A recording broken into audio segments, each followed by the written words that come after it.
What's up, everybody? Back with another reaction video. Today, I will be checking out 8 ways British and American education systems are very different. Please like, comment, subscribe, turn all post notifications on. As you can see, I'm looking forward to getting right into this video. And thank you so much for all the recommendations towards this video.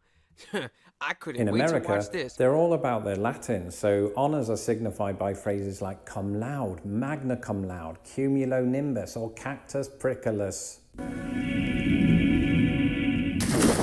Hello, I'm Lawrence and I'm on a quest to uncover all of the memos that Britain and America lost in the pond, and one of those memos pertains to education. Before we get underway, some disclaimers. Britain is made up of 3 countries: England, Scotland and Wales, while the UK also includes Northern Ireland. Because each country has a separate education system operating under a different government, comparing British and American approaches could take as long as a doctoral program. Therefore, when it comes to Britain, I'm going to focus on the country of my own schooling, England. Okay. For more details on the other countries, see my links in the description. Furthermore, some of the finer details of US education can vary by state, school district and school. So for some things in today's video, there will be exceptions that prove the rule. Basically, there's going to be a part 2. Ahead of his election victory in 1997, former British Prime Minister Tony Blair summed up his political priorities with 3 words: education, education, education. The problem was, he didn't specify in what order. Schools in England date back to about the year 598. They were introduced by Augustine of Canterbury, who, like many in the 6th century, resembled a sketch of somebody from the 6th century. Yeah. On the other hand, the first public school in America was the Boston Latin School. It was modelled after a grammar school in Boston, England, and among its notable alumni was Benjamin Franklin. History notes that he didn't actually graduate and quit the school at the age of 10, and he didn't even have a Nintendo Switch. Fast forward to 2020 and today's kids haven't got a clue where the word fast forward comes from. But also those kids, like us before them, are cogs in an educational machine that has been worked and refined for hundreds of years. Except on either side of the pond, that machine is a different make and model. In fact, English and American education is very different. As somebody who was schooled the English way but married an American teacher, I'm going to take a look at those differences. Oh my goodness, here we go. Before we look at the education life cycle, let's talk about one of the most striking visual differences between English and American schools: uniforms. In the United States, most schools don't require one. Brits like... Well, that's because you got options, we got a lot of options out here, man. You gotta have options to the people. We got public schools, we got private schools, we got Catholic schools, we got juvenile school. What type of school you talking about? I went to all public schools. My mom went to a Catholic school, so they had to wear uniforms. My grandma went to a Catholic school. So, I mean, you really got options. I mean, is everybody rocking uniforms out there? Like me know this because we've seen Saved by the Bell, but that doesn't give us the whole picture. American schools do enforce a dress code. This varies by school, but in general, you might see kids wearing things like khakis and polo shirts. Basically anything worn by 55-year-old professionals called Scott. There's typically no requirement that these clothes have to match from student to student. And while some private schools do require uniforms, this is the exception that proves the rule. In England, everything's flipped, and I'm not just talking about the roads. 90% of English schools require pupils to wear identical uniforms. Think Hogwarts without all the fun stuff. And what's fascinating... That uniform was fly. That was hard, though. What you mean? Oh, man, I don't want to go all the way back. The exception If it don't show that proves the rule. In England, everything's flipped, and I'm not just talking about the roads. 90% of English schools require pupils to wear identical uniforms. Think Man, that's hard.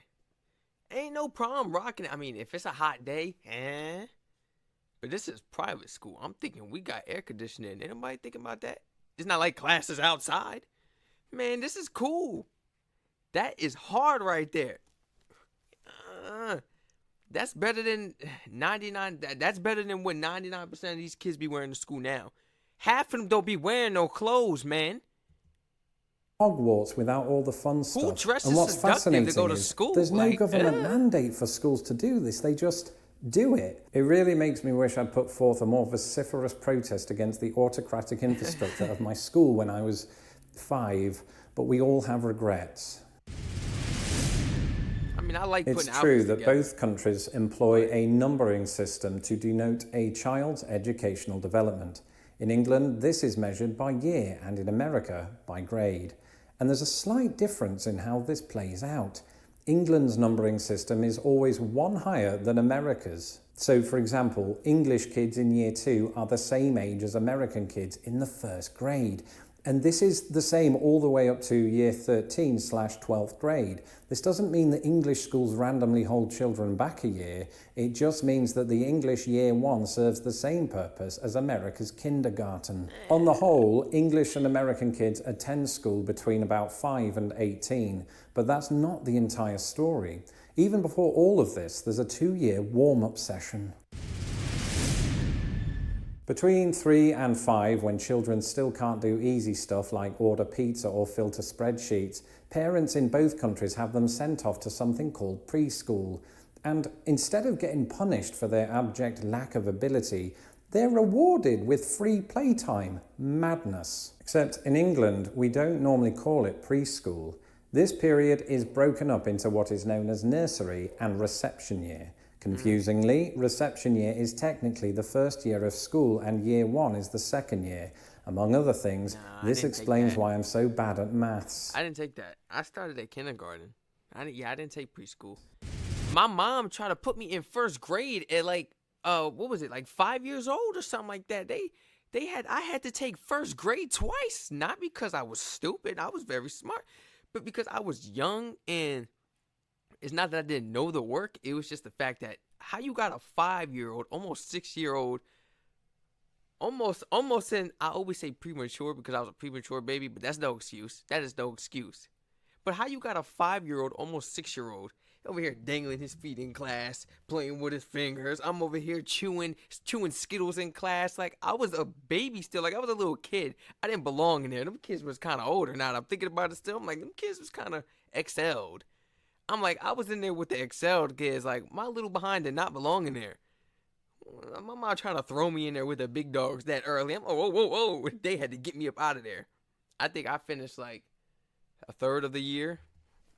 I had to go to a whole nother school and In America, first grade all the over school again. where children advance to next is known as elementary. But it felt better, to though, English like, people, yeah. that's just a word that Sherlock Holmes uses when he wants to be condescending. This period of education is where children from the ages of about 6 to 11 are first introduced to the broad range of knowledge they'll need to succeed in life. So, handling basic arithmetic, developing spelling ability, and explaining grass stains. In England, schools handling this period of primary education are known as primary schools, but in America, primaries are a series of state elections for nominating a party candidate which occur roughly every week forever.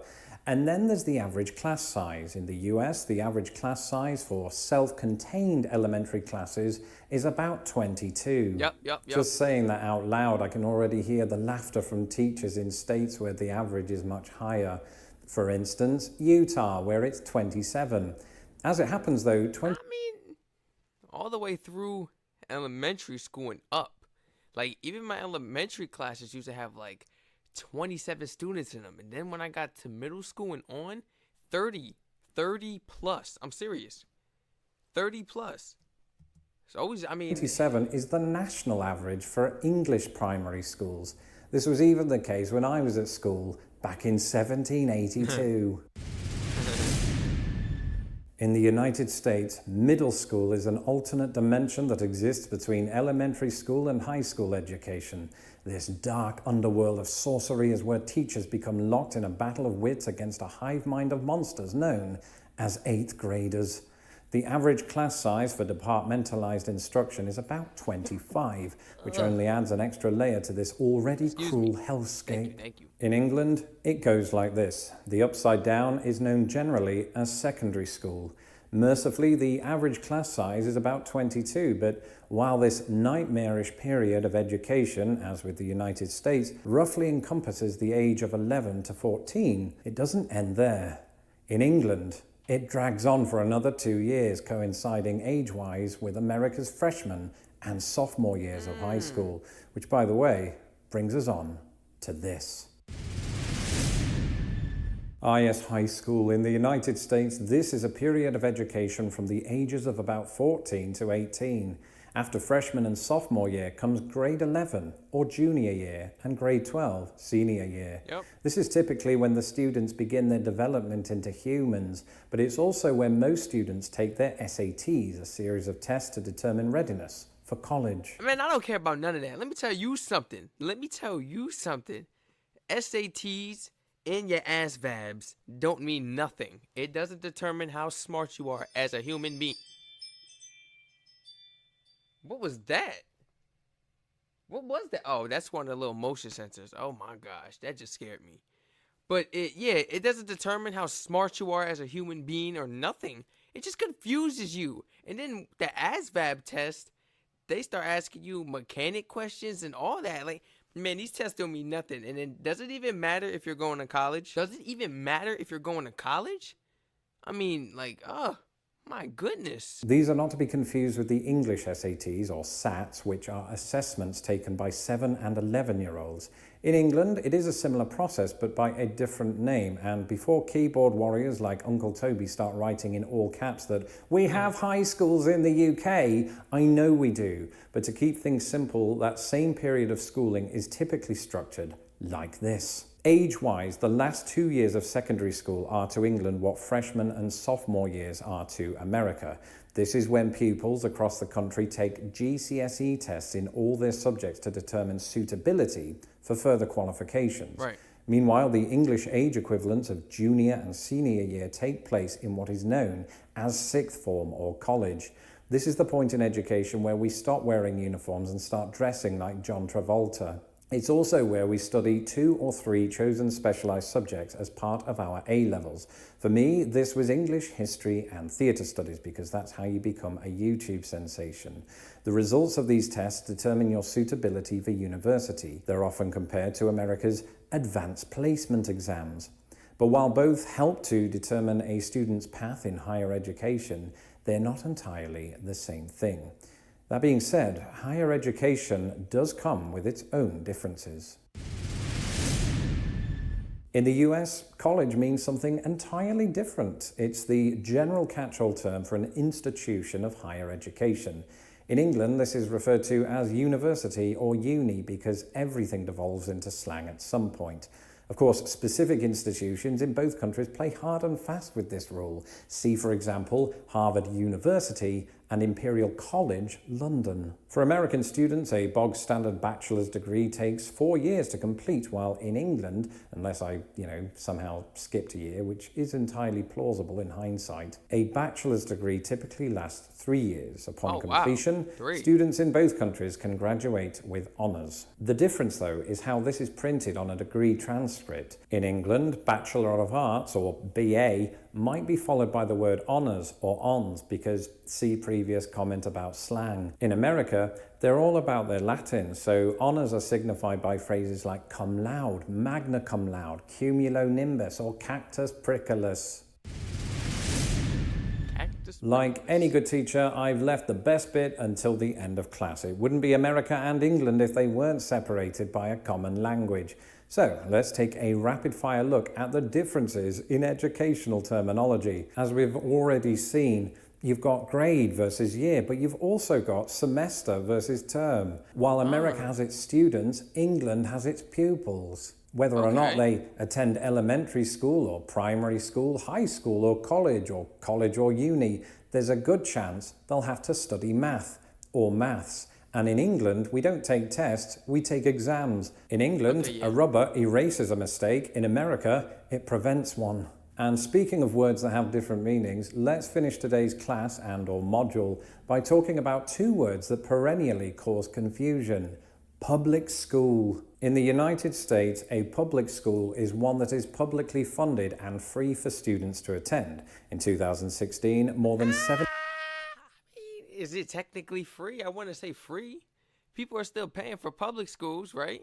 And you still got to pay for lunch unless you got, reduced lunch or government assistance, like the financial aid assistance. I don't. No, no, no, no, no.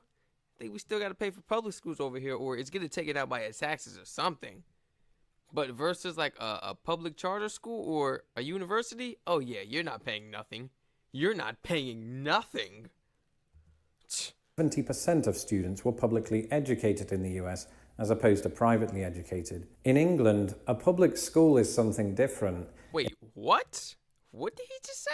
2016, more than 70% of students were publicly educated in the US as opposed to privately educated. In England, a public school is something different.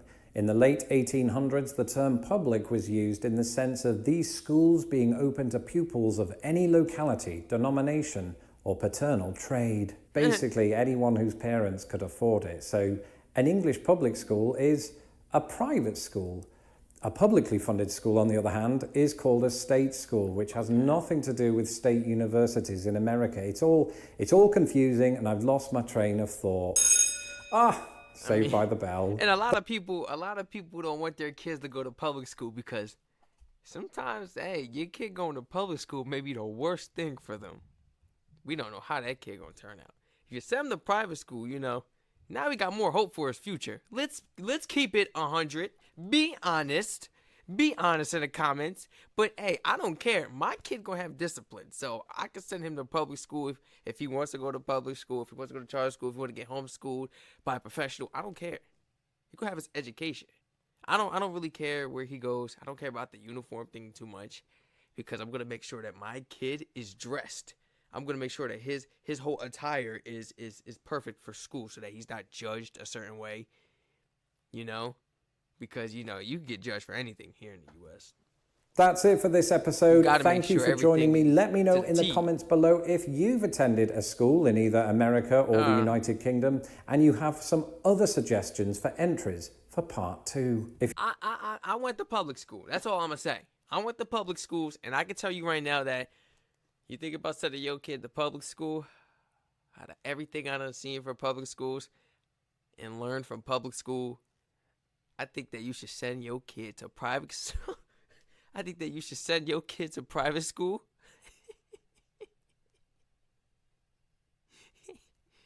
Or I think that you should get them homeschooled. 100%. Do any of you agree with me in the comments? Because that's what I believe. 100%. Homeschool and private school might be the way. Some of these kids need to put on that uniform. I went to public school, but I had a uniform on every Wednesday for ROTC. So, I had expectations, but I had to buff my shoes. I had to iron, make sure my hat and everything, my hair was... So, I can't really say, yeah, private school's all the way. Because I was fine in public school. I came out of public school just fine. But I know a lot of people who didn't. Maybe their life would have been better after high school if they would have just went to private school. For real. Because some people don't learn nothing in public schools or go to a trade school. Well, you gotta go to a private or a public. But I'm talking about for the universities now. If you don't want to go to college school, go to a trade school because you have to take a ASVAB to either go to the military, I believe. They make you take the ASVAB regardless if you're not going to the military. And then the SATs, you have to take that if you want to go to college. And you have to get a decent score if you want a college to accept you. If you don't care about none of that and that test taking is not your stuff, you don't got the best luck, then hey, man, go on to a trade school. Go to a trade school and go learn something. Honestly, I did a university for 2 years. Well, a year and a half. I didn't reach 2 years. It was a year and a half. Waste of time. Waste of time. YouTube is my passion. Since all the way down here. YouTube was my passion before YouTube even became popular. Literally. This was 2010. So, I never really had a passion to go to college or anything, but I tried it to make my mom happy, and it wasn't that. We failed at that, and it was a waste of money. It was a waste of experience. It was a waste of time, honestly. So I ended up going to a trade school. Now I'm in trade school for electrical, for something that I actually like, for something that interests me too, as well. Something that a guy could do, use his hands. So when it comes down to the future of my house or whatever, I could fix whatever electrical wiring, whatever, anything electrical, I'm fixing it. I'm fixing it hands down. Hands down. And I like it way better than that university stuff. And this is a guy coming out of public school, so I'm not gonna say that public school, you know, I'm gonna say public and private is good. They're both good. I'm not gonna say let's judge them both. But I'm gonna say they're good. Now, what I can't say is, well, I know the education system in Europe is way better than, oh yeah, England's education system is way better than America's. I know that 100% too. So we don't have to argue that. Have I ever went to school in England? No. But judging by, man, I have a YouTube channel learning about stuff that we was not taught in school. That says enough. That says enough. If you guys enjoyed this video, please let me know in the comments what you guys thought. Thank you so much for tuning in today. Once again, it's your boy Strac Reacts, clocking out with another reaction video. I love you all so much. Thank you so much for stopping by. Feel free to spam my comment section. Actually, you can spam my comment section or go to the recommendation link I have in my description. You can go ahead and just suggest any video you would like. Please like, comment, subscribe, turn on post notifications on. I'll catch you guys in the next one.